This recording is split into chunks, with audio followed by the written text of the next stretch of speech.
All right, so in the world of business and marketing, there is a huge debate raging right now. And it's not just a small disagreement, it's a major clash over how we think about growth. For decades, one model, the funnel, was king. But now, there's a new challenger on the block that wants to change the game entirely, the flywheel. I mean, check this out. This is a real quote from a major marketing conference. That's how heated this debate is getting. People are literally proclaiming they hate funnels and the people who like them. It's not just theory anymore. People are picking sides. You're either team funnel or you're team flywheel. So that's the big question we're tackling today. For more than 100 years, the funnel has been the go-to map for winning over customers. But is its time finally up? Let's get into it. Okay, to really understand this shift, we have to start with the case against the reigning champ. Why is this model that we all learned, this model we've trusted for so long, suddenly getting so much heat? You know, the funnel has been around for, well, forever.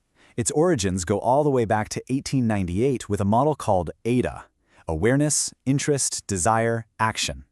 And for basically a century, that linear top-to-bottom path was the only way people thought about turning a stranger into a customer.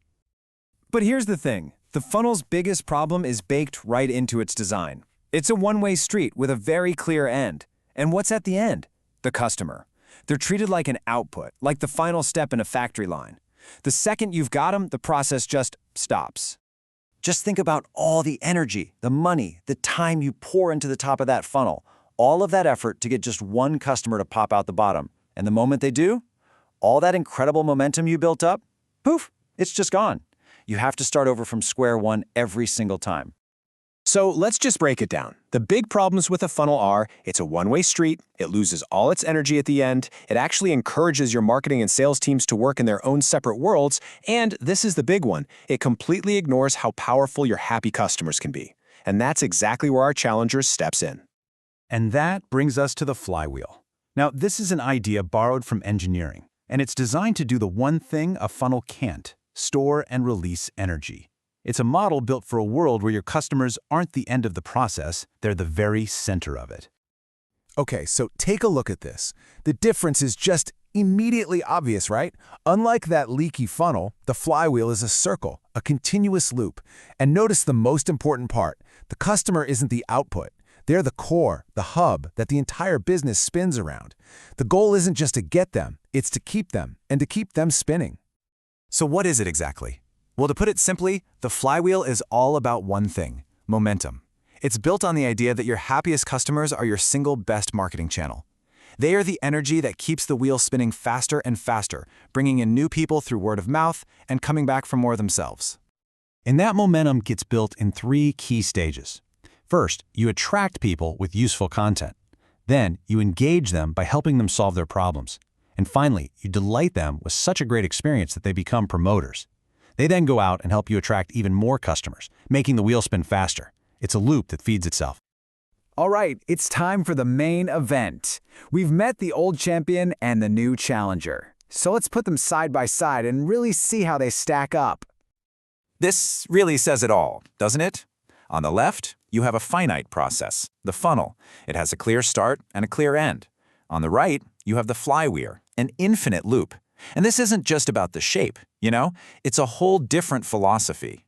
One is designed to stop, and the other is designed to accelerate. Let's dig a little deeper with this chart. Look at customer focus. The funnel is all about acquisition, getting new customers in the door.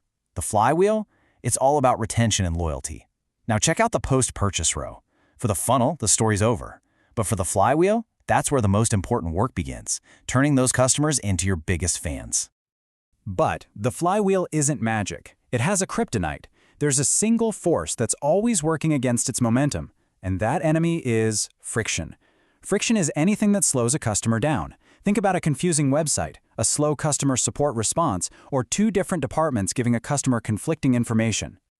And this quote is just so important. Friction kills flywheels. It's that simple. If you decide to build a flywheel, your new #1 job becomes hunting down and eliminating friction wherever you find it. You have to get obsessed with making things smoother, faster, and easier for your customers. So what's the #1 source of all this friction? You might be surprised. More often than not, it's internal. It's when your marketing team and your sales team are not on the same page. They have different goals, they're looking at different data, and they end up creating a really jarring, bumpy experience for the customer. And you might be asking, why does this alignment matter so much? Well, how about this number? 208%. That's the revenue growth boost that companies see when their sales and marketing teams are tightly aligned. Fixing this friction isn't just a nice to have, it's one of the most powerful levers for growth you can pull. This kind of misalignment isn't just a theory, it creates real, tangible problems. Customer data gets stuck in silos, so nobody has the full picture. The customer journey feels broken, and you get a ton of wasted effort. One study found that a staggering 65% of content that marketing creates is never even used by sales. That is pure friction. Okay, so we've seen the matchup, and we know the enemy is friction. Now for the most important part. How do you actually get a flywheel working for you and your business? So, after all that, what's the final verdict? Is the funnel really dead? Well, yes and no. It's not totally useless. It can still be a handy little tool for mapping out a specific campaign. But as your core business strategy, the flywheel is just a fundamentally better model for growth in today's world. It's built for sustainable, customer-powered growth. And the cool thing is, you can start putting this into action like today. Here's a simple 3-step plan. First, identify your forces. What are all the things you're already doing to attract, engage, and delight? Second, find your friction. Be brutally honest. Where do customers get stuck? Where do your teams drop the ball? And third, realign everything around the customer. Use technology and shared goals to make their journey seamless. And that really leaves us with one final big question for you to think about. Take a hard look at your own company, your teams, your goals, your processes. Are you designed to treat customers like an output that drops out the bottom?